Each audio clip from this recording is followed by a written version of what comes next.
हो चुका आगाज रण की युग बदलने की तैयारी है। यूपीटीपीएससी एनम परीक्षा में पास वही करेगा जिसका संघर्ष जारी है। तो यदि आपकी संघर्ष अभी से जारी रखे हैं और शानदार तरीके से हमारे साथ हर वीडियो को देख रहे हैं, हर लेक्चर को कंप्लीट कर रहे हैं और प्रैक्टिस अच्छे तरीके से कर रहे हैं, तो आपका सिलेक्शन जरूर होगा। तो हेलो स्टूडेंट्स, क्या हाल चाल। हमें उम्मीद है आप सब स्वस्थ होंगी, मस्त होंगी और आप सबकी UPTPSC ANM female health worker nursing की तैयारी एकदम शानदार तरीके से चल रही होगी। तो मिडवाइफरी का लेक्चर नंबर 14 हम पढ़ने वाले हैं। हमने 39 लेक्चर कंप्लीट कर लिए हैं, बहुत सारे हमने और टॉपिक किए हैं। तो सारे टॉपिक को आप जाकर देखिए, ये नहीं कि एक ही टॉपिक को बस देखें कि मिडवाइफरी एनम है तो मिडवाइफरी बस देखें, ऐसा कुछ नहीं है। सारे टॉपिक से आपके क्वेश्चन आएगा एग्जाम में। तो इसे क्या कीजिए, सारे टॉपिक को देखिए। तो पिछले वर्ष में पूछे गए टॉप 30 क्वेश्चन लेकर एक बार फिर हाजिर हैं। एकदम जीरो लेवल से हमारा चल रहा है और 14 लेक्चर हमने 39 लेक्चर कंप्लीट कर चुके हैं। तो आइए 30 क्वेश्चन करेंगे और 30 क्वेश्चन के आंसर देने की कोशिश कीजिएगा। यदि UPTPSC, UP ANM, Bihar ANM, BSTC ANM, DSSB ANM, all state, किसी भी स्टेट एनम की तैयारी कर रहे हैं तो आपके लिए ये बेहतरीन सेशन होने वाला है। तो 30 क्वेश्चन करने वाले हैं, तो क्वेश्चन का आंसर देते रहेगा। तो आइए शुरुआत करते हैं सेशन की। तो फर्स्ट क्वेश्चन का आंसर तो दे ही दिया है, तो देख लेते हैं क्वेश्चन क्या करा। गर्भावस्था में हेपेटाइटिस बी संक्रमण से बचाव के लिए नवजात को जन्म के कितने घंटे के भीतर टीका लगाया जाना चाहिए? 12 घंटे, 24 घंटे, 48, 72। तो हमारा राइट आंसर क्या होगा? 12 घंटे तो दिया ही है, यानी ऑप्शन नंबर ए हो जाएगा सही। तो देखिए अगला क्वेश्चन कह रहा है क्लोइज्मा ग्रेविडेरम, क्लोइज्मा ग्रेविडेरम गर्भावस्था में किस हार्मोन के कारण होता है? जो हमारा क्लोइज्मा ग्रेविडेरम है गर्भावस्था में किस हार्मोन के कारण होता है? एस्ट्रोजन, प्रोजेस्टेरोन, एचसीजी या रिलैक्सिन। तो कह रहा है क्लोइज्मा ग्रेविडेरम, जो हमारा क्या है? क्लोइज्मा ग्रेविडेरम है गर्भावस्था में किस हार्मोन के कारण होता है? तो हमारा इसका राइट आंसर हो जाएगा एस्ट्रोजन हार्मोन, यानी ऑप्शन नंबर ए हो जाएगा हमारा सही। तो उम्मीद है इस क्वेश्चन में कोई डाउट नहीं होगा। तो बढ़ते हैं आगे। तो देखिए नेक्स्ट क्वेश्चन कर रहा है गर्भावस्था में आयरन की कमी से होने वाला एनीमिया किस प्रकार होता है? मैक्रोसाइटिक है या माइक्रोसाइटिक या हेमोलाइटिक या एप्लास्टिक? तो कह रहा है जो गर्भावस्था में क्या है, आयरन की कमी से होने वाला जो एनीमिया है, आयरन की कमी से कौन सा रोग होता है? एनीमिया होता है।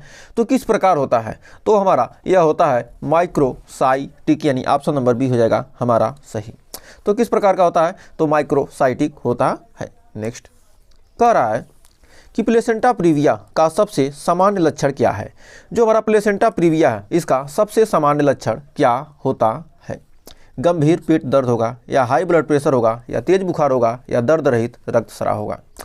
तो कह रहा प्लेसेंटा प्रीविया का सबसे सामान्य लक्षण क्या होता है? तो प्लेसेंटा प्रीविया का सबसे सामान्य लक्षण होता है दर्द रहित रक्तस्राव, यानी ऑप्शन नंबर डी हो जाएगा हमारा सही। तो उम्मीद है इस क्वेश्चन में आपको कोई डाउट नहीं होगा। तो बढ़ते हैं आगे। कह रहा है गर्भावस्था के दौरान निम्नलिखित में से कौन सा टीका नहीं लगाया जाता है? Tetanus toxoid, rubella vaccine, hepatitis B vaccine या इन्फ्लुएंजा वैक्सीन?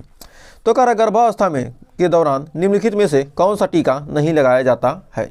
तो हमारा पांचवे का राइट आंसर हो जाएगा option number B, rubella vaccine. तो गर्भावस्था के दौरान निम्नलिखित में से कौन सा टीका नहीं लगाया जाता है? Rubella vaccine. तो बढ़ते हैं अगले क्वेश्चन की तरफ। कह रहा है गर्भावस्था में गर्भकालीन मधुमेह की जांच के लिए कौन सा परीक्षण किया जाता है? तो गर्भावस्था में गर्भकालीन मधुमेह की जांच के लिए कौन सा परीक्षण किया जाता है?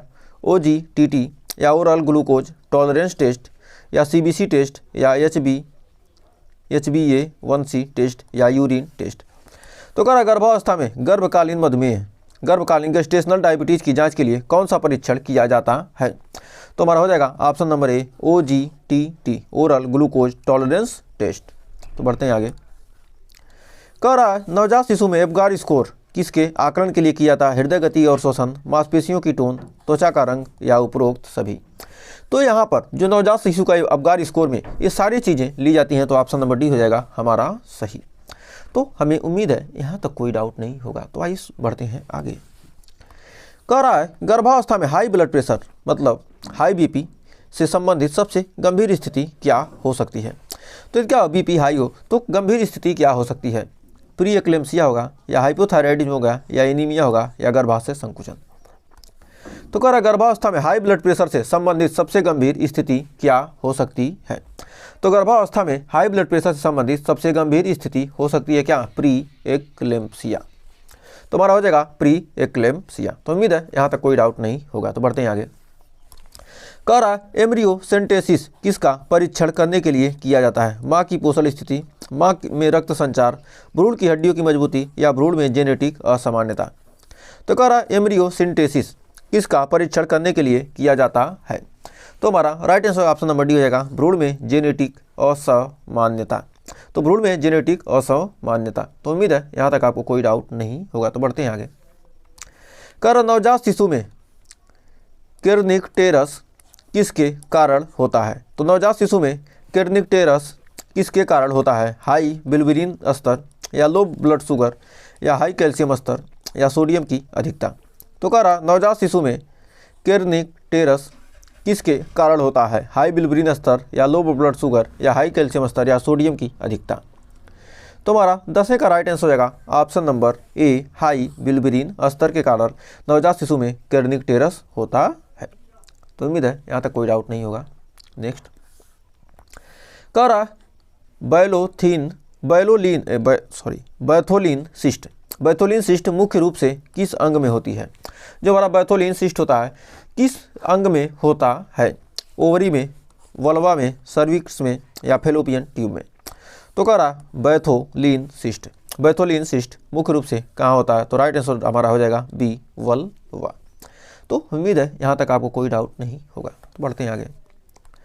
कह रहा नवजात शिशु में एरिथ्रोब्लास्टोसिस फेटालिस का मुख्य कारण क्या है? आरएच असंगत, आयरन की कमी, हाइपोक्सिया या गर्भकालीन मधुमेह। तो कह रहा नवजात शिशु में एरिथ्रोब्लास्टोसिस फेटालिस का मुख्य कारण क्या है? आरएच असंगत या आयरन की कमी या हाइपोक्सिया या गर्भकालीन मधुमेह। तो हमारा 12वें का राइट आंसर होगा ऑप्शन नंबर ए, आरएच असंगत। तो बढ़ते हैं आगे। कह रहा फोलिक एसिड की कमी से गर्भावस्था में कौन सी समस्या हो सकती है? एनीमिया, ओस्टियोपोरोसिस, कार्डियक डिफेक्ट या न्यूरल ट्यूब डिफेक्ट। तो कह रहा फोलिक एसिड की कमी से गर्भावस्था में कौन सी समस्या हो सकती है? तो हमारा 13 का हो जाएगा option number D, neural tube defect. तो हमारा 13 का राइट आंसर होगा न्यूरल ट्यूब डिफेक्ट। तो उम्मीद है यहाँ तक कोई डाउट नहीं होगा। तो बढ़ते हैं 14वें क्वेश्चन की तरफ।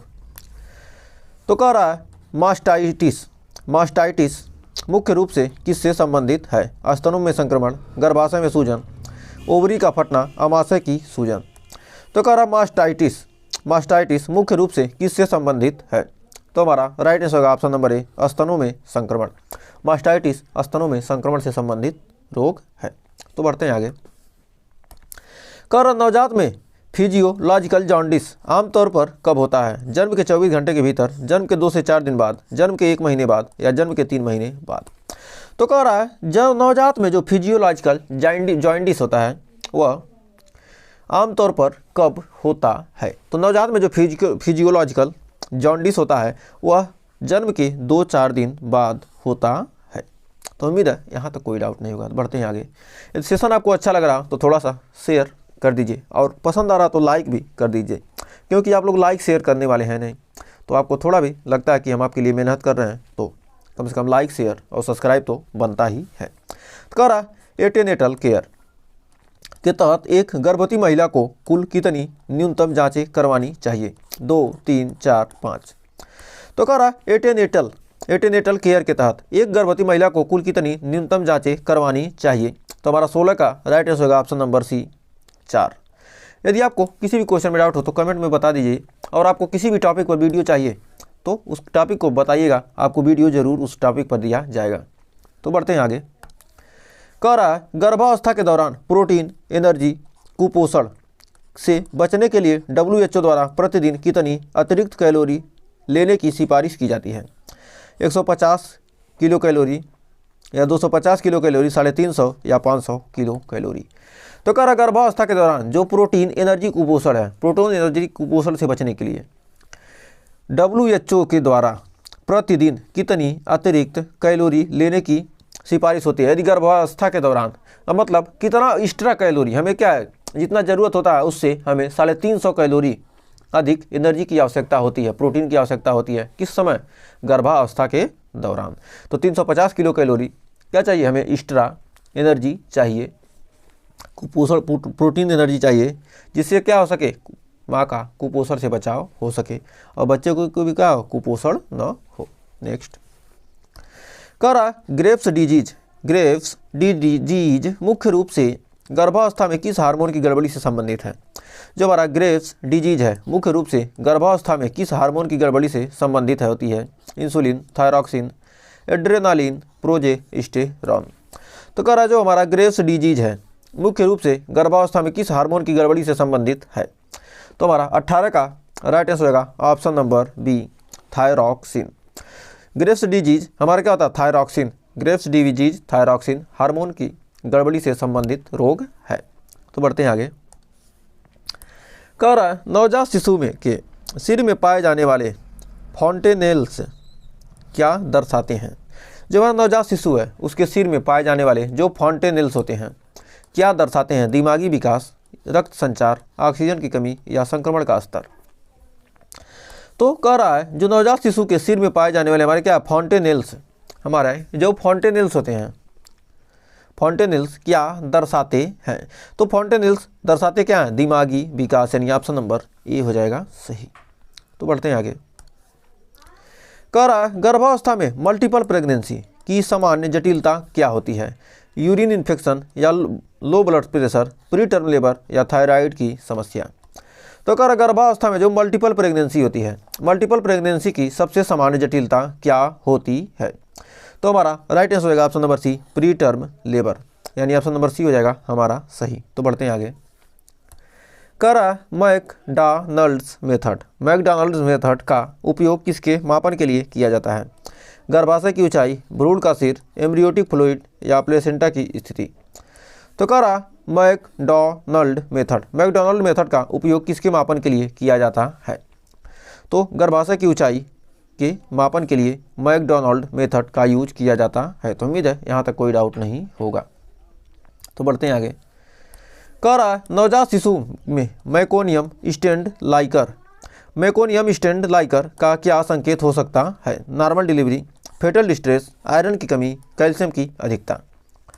तो कह रहा नवजात शिशु में मेकोनियम स्टैंड्स लाइकर क्या संकेत हो सकता है। तो मेकोनियम स्टैंड लाइकर का क्या संकेत हो सकता है। तो हमारा हो जाएगा फेटल डिस्ट्रेस, यानी ऑप्शन नंबर बी हो जाएगा सही। तो उम्मीद है यहाँ तक कोई डाउट नहीं होगा। तो बढ़ते हैं आगे। कह रहा ESR अर्थोसाइटिक सेडिमेंटेशन रेट,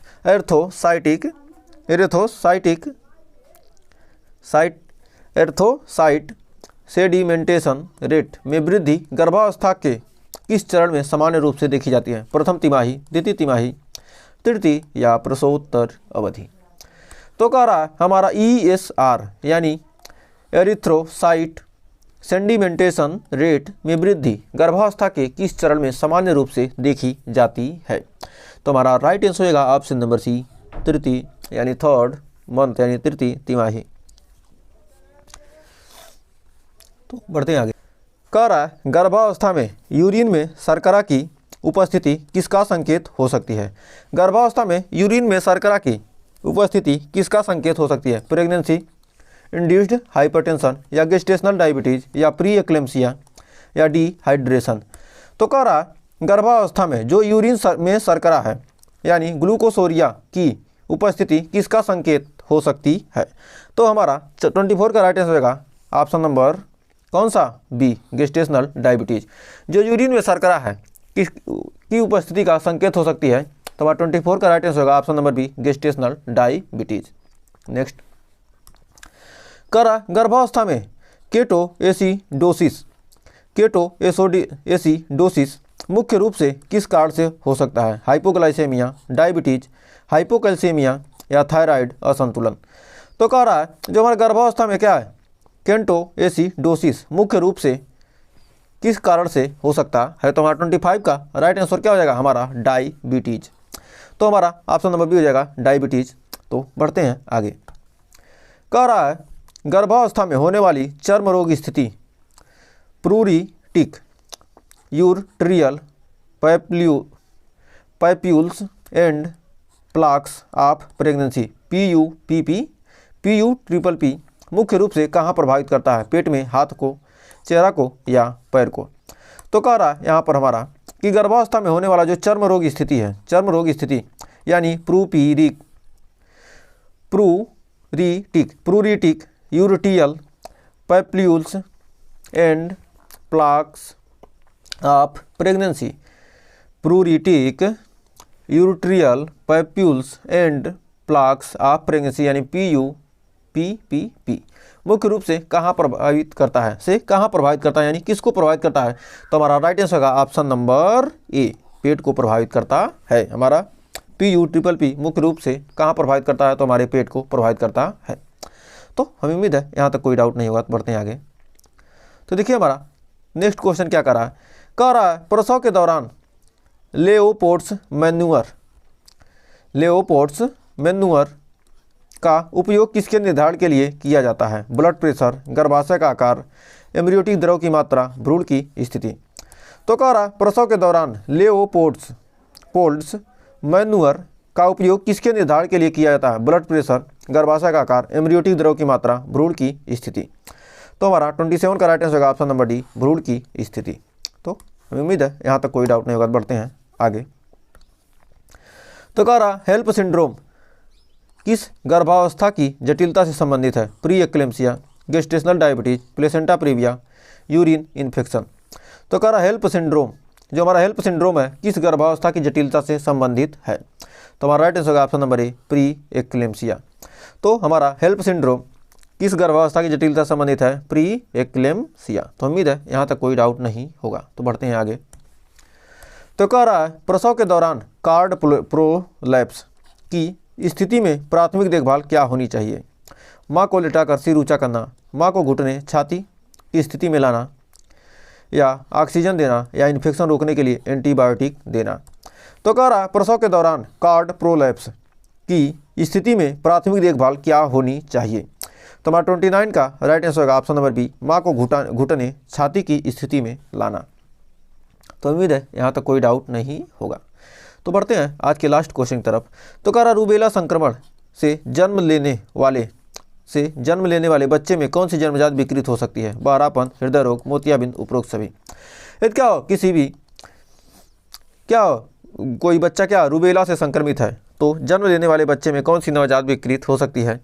तो हमारा हो सकता है ये सारे, बहरापन, हृदय रोग, मोतियाबिंद। यानी रूबेला से संक्रमित माँ में क्या हो सकता है, ये सारी बीमारियाँ हो सकती हैं। तो उम्मीद है यहाँ तक आपको कोई डाउट नहीं होगा और 30 क्वेश्चन आपको क्लियर हो गए होंगे। तो 30 में आपने कितने क्वेश्चन सही किए हैं हमें कमेंट में ज़रूर बताइएगा। आप कमेंट में बताते हैं तो हमें पता चलता है कि आपकी तैयारी किस तरह से चल रही है, आपको सेशन अच्छा लग रहा है, यानी आप पूरा वीडियो देख रहे हैं कि नहीं।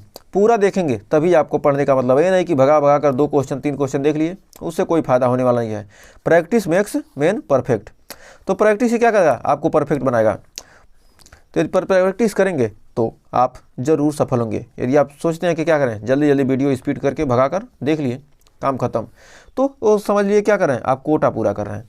यदि आप पढ़ रहे हैं मन से, तभी आप क्या कर सकते हैं, सिलेक्शन ले सकती हैं। तो आपको पढ़ना है और वीडियो पसंद आए तो वीडियो को लाइक कर दीजिए। आप नहीं लाइक करेंगे कोई दिक्कत नहीं, लेकिन वीडियो को पूरा देखिए। नहीं शेयर कर सकते मत कीजिए, लेकिन वीडियो पसंद आए तो कुछ अच्छा लगे तो अच्छा कमेंट कीजिए, बुरा लगे तो बुरा कमेंट कर सकते हैं। और नहीं पसंद आ रहा है तो डिसलाइक भी कर दीजिए, डिसलाइक का भी ऑप्शन है। नहीं शेयर कर सकते मत कीजिए, लेकिन वीडियो को पूरा देखिए, क्योंकि हमारी जिम्मेदारी है आपको सिलेक्शन दिलाना। तो सिलेक्शन लेना है तो हमारे साथ बने रहना होगा। तो आज के लिए बस इतना ही, मिलेंगे कुछ और वीडियो के साथ, कुछ और क्वेश्चन के साथ। तब तक के लिए टेक केयर।